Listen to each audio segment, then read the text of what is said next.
Hello बच्चों, class 12th में आ गए हैं और बिजनेस स्टडीज़ की पढ़ाई स्टार्ट करनी है। पर कैसे करें, हमें तो सिलेबस ही नहीं पता। तो बच्चों, आज मैं आपके सामने लेकर आई हूँ बिजनेस स्टडीज़ का सिलेबस क्लास 12th के लिए। लेकिन उससे पहले मैं हूँ पूजा मेहता और मैं मेरे यूट्यूब चैनल स्टडीनेटिक में आप सभी स्टूडेंट्स का वेलकम करती हूँ।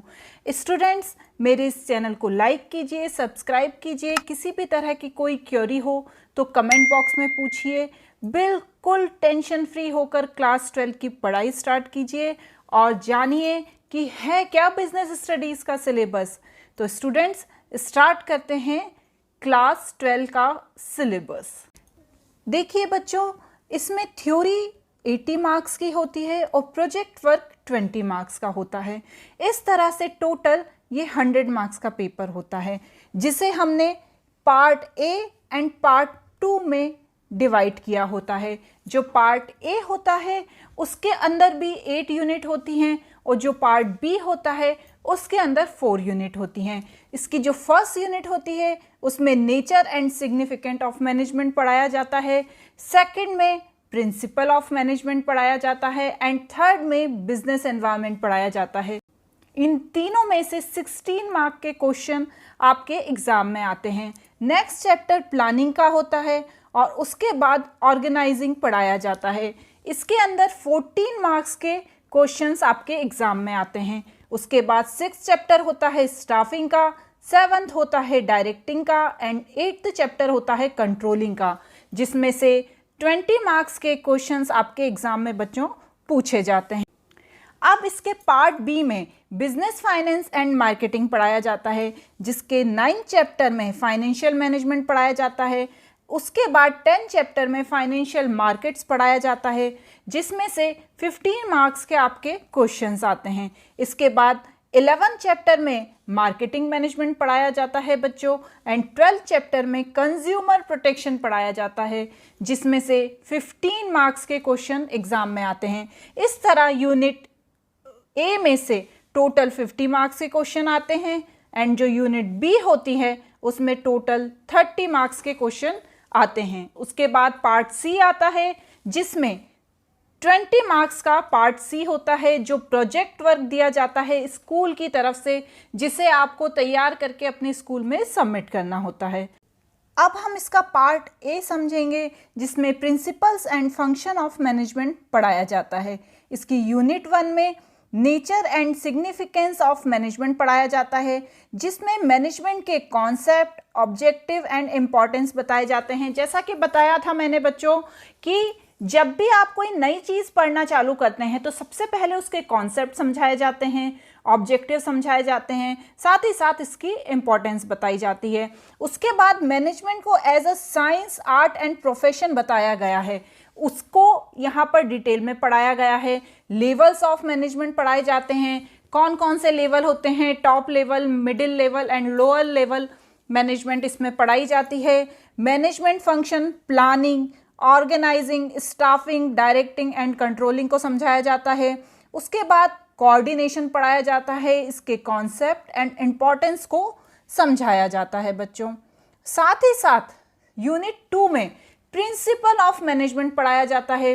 प्रिंसिपल ऑफ मैनेजमेंट के कॉन्सेप्ट एंड सिग्निफिकेंस बताए जाते हैं। फर्स्ट प्रिंसिपल ऑफ मैनेजमेंट, ये क्या है? कुछ प्रिंसिपल्स होते हैं मैनेजमेंट के अंदर, जिसे यहाँ पर पढ़ाया जाता है। नेक्स्ट होता है टेलर सिग्निफिकेंस मैनेजमेंट, इसके प्रिंसिपल एंड इसकी टेक्निक्स को बताया जाता है बच्चों। इस तरह यूनिट 3 में बिजनेस एनवायरनमेंट पढ़ाया जाता है। बिजनेस एनवायरनमेंट के भी कॉन्सेप्ट एंड इम्पॉर्टेंस को समझाया जाता है। इसके बाद next dimension of business environment को समझाया जाता है, जिसमें economic, social, technological, political and legal चीज़ों को समझाया जाता है। डिमोनेटाइजेशन पढ़ाया जाता है, इसके कॉन्सेप्ट एंड फीचर को समझाया जाता है।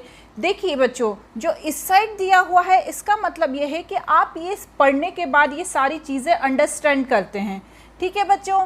उसके बाद impact of government policy change on business with special reference to liberalisation, privatisation and globalisation in India.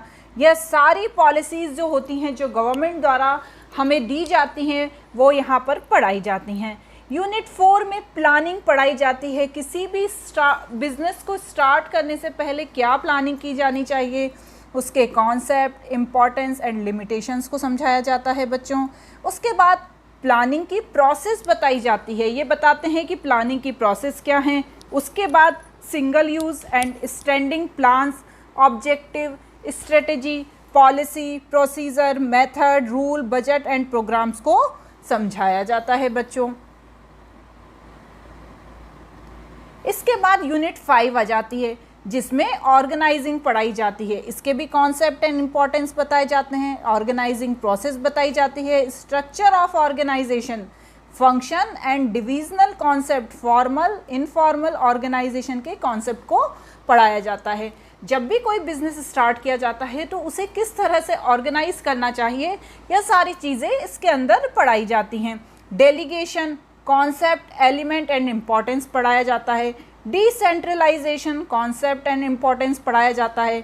इसमें क्या होता है ना, डेलीगेशन और डिसेंट्रलाइजेशन में क्या डिफरेंस है ये भी पढ़ाया जाता है, क्योंकि बहुत बार बच्चे कंफ्यूज हो जाते हैं इसको लेकर, तो यहाँ पर इसे समझाया जाता है बच्चों। इसकी यूनिट 6 में स्टाफिंग पढ़ाई जाती है। Concept and importance of staffing बताया जाता है। Staffing as a part of human resource management, उसके कॉन्सेप्ट बताए जाते हैं। स्टाफिंग प्रोसेस बताई जाती है, रिक्रूटमेंट प्रोसेस बताई जाती है बच्चों, सिलेक्शन प्रोसेस बताई जाती है, training and development, concept and importance, method of training on the job end of the job, vestibule training, apprenticeship training and internship training.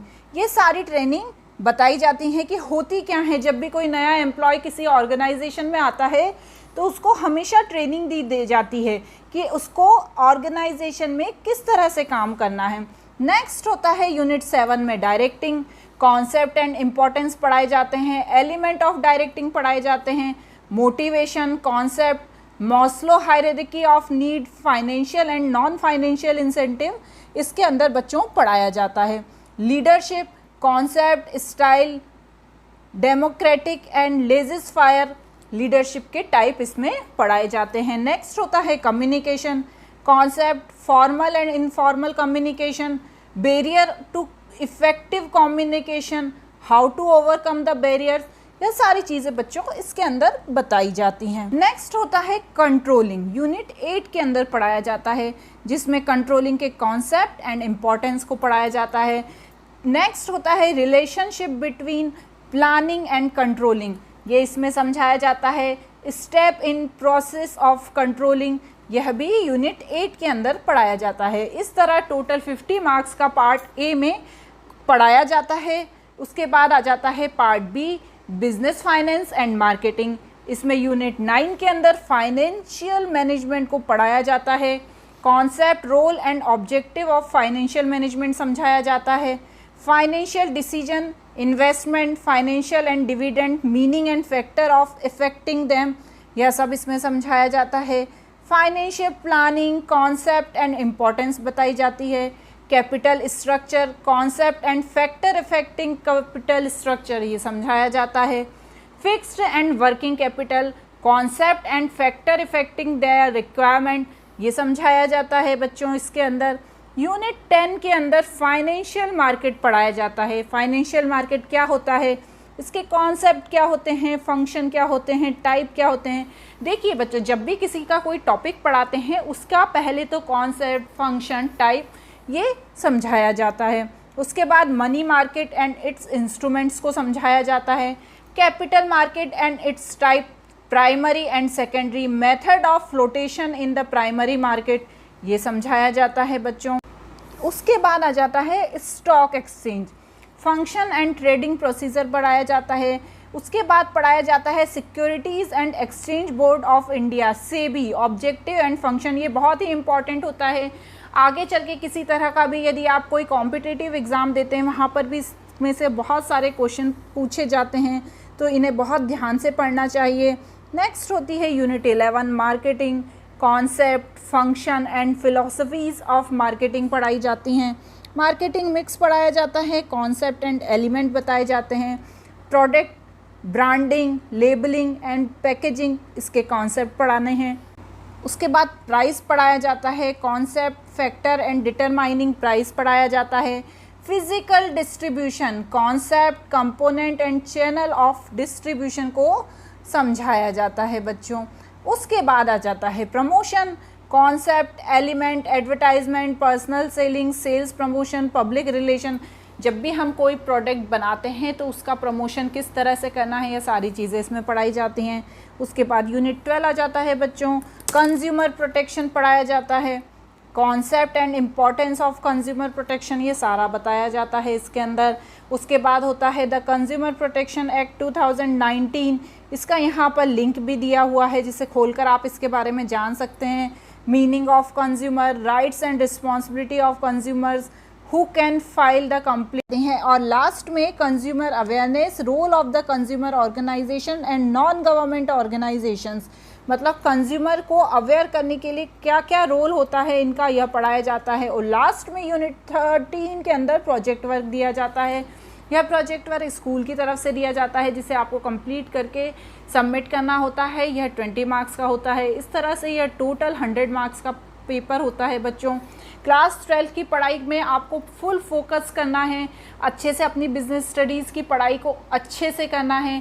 यह सोचना है कि इसी के बेस पर हमें आगे अपने जो भी फ्यूचर में करना है वो करना होगा।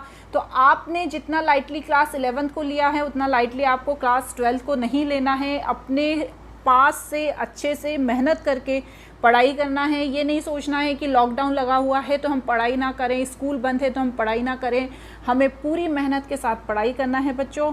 मैं बहुत ही जल्दी क्लास 12th के भी वीडियोस लेकर आऊँगी जिसे आप अच्छे से देखिएगा, अच्छे से समझिएगा। सेफ़ रहिए, घर पे रहिए बच्चों। तब तक के लिए गुड बाय।